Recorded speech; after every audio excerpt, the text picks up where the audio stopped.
Bonjour à tous, j'ai décidé de vous faire une petite vidéo pour me présenter et vous expliquer quelques astuces qui vous permettront de vous faciliter la vie sur la plateforme. Tout d'abord, merci de nous avoir rejoints sur CocoEco. Nous sommes une petite association qui avons pour but d'aider les éleveurs à s'autofinancer en facilitant et en sécurisant la commercialisation de leur surplus d'œufs. Et bravo, vous faites partie des premiers utilisateurs de cette plateforme. Elle est aussi la vôtre et je vous invite donc à nous faire part de toutes vos suggestions, remarques, questions, que ce soit par mail ou par téléphone. Nous allons nous efforcer d'y répondre au mieux. Moi, je suis Caroline. Certains me connaissent soit par mail, soit par téléphone. Vous pouvez aussi avoir contact avec d'autres membres de notre association. Nous sommes tous bénévoles et éleveurs aussi, particuliers ou petits professionnels comme chacun d'entre vous également. Je suis plus particulièrement chargée de la partie technologie, c'est-à-dire fonctionnement de la plateforme et traitement des soucis et questions informatiques liées aux techniques.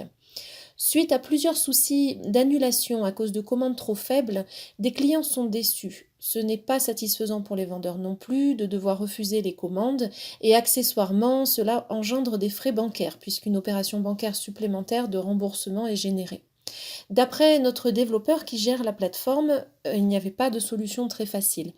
En insistant un peu, on lui a commandé une nouvelle fonctionnalité finalement. Et maintenant, lorsque vous allez dans votre tableau de bord vendeur, vous trouverez un nouveau champ. Nous vous invitons donc à vous rendre dans votre tableau de bord vendeur. Donc je vous montre ici. Ensuite, dans l'onglet Paramètres, et là, si vous descendez sous le numéro de téléphone, vous trouverez un nouveau champ, bénéfice minimum par commande. Je vous invite tous à aller remplir ce champ.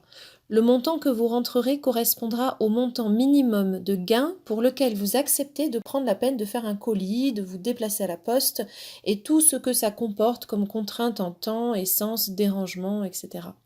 Par exemple, beaucoup ne souhaitent pas vendre pour moins de 6 euros, de 6 œufs, pardon. Donc prenons l'exemple d'œufs à 2 euros pièce, ça équivaudrait à ne pas accepter de gain en dessous de 12 euros. Une fois que vous aurez rempli et validé ce champ, lorsque quelqu'un va passer une commande sur votre boutique, au moment de valider son panier, vont s'afficher les frais de port et avec, en plus, entre parenthèses, la mention dont X euros pour compléter le minimum de commandes requis. Donc, si la personne vous commande 3 œufs pour donc 6 euros, ça lui rajoutera automatiquement 6 autres euros de frais annexes pour compléter votre perte. Donc, vous n'aurez plus besoin de refuser une commande pour motif de commande trop basse, puisque vous aurez toujours le minimum forcément atteint. Je vous laisse donc remplir ce nouveau champ. Et juste un dernier rappel, certains reçoivent quelquefois les mails de commande dans leur spam ou la rubrique promo. Ces dernières vont donc s'annuler automatiquement au bout de 24 heures, ce qui génère des frais, comme je vous l'ai dit. Pensez donc bien à ajouter l'adresse d'où proviennent les commandes à vos contacts. Voilà, c'est tout pour aujourd'hui. Si cela est un peu plus clair, je vais vous refaire une vidéo sur d'autres points si besoin, si ça vous intéresse. Dans tous les cas, n'hésitez pas à nous joindre via le formulaire de contact sur le site ou par mail ou encore par téléphone.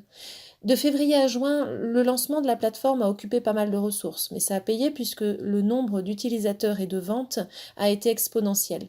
Beaucoup d'entre vous ont déjà gagné plusieurs milliers d'euros. Depuis fin juin, nous avons stoppé toute publicité parce qu'on ne voulait pas encourager les ventes d'œufs dans une période où la poste tourne au ralenti et où les œufs risquaient de subir des dégâts liés à un transit en pleine chaleur.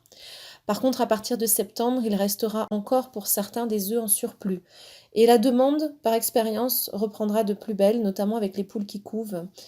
C'est pas la saison idéale pour continuer à faire naître, mais dans beaucoup de poulaillers familiaux qui n'ont pas d'expo, ne font pas de bagages particuliers, les couvées vont quand même reprendre de plus belle. Préparez-vous donc à un pic important des demandes et n'oubliez pas de mettre vos stocks à jour. Voilà, je vous souhaite une belle fin d'été à tous et je vous dis à la rentrée.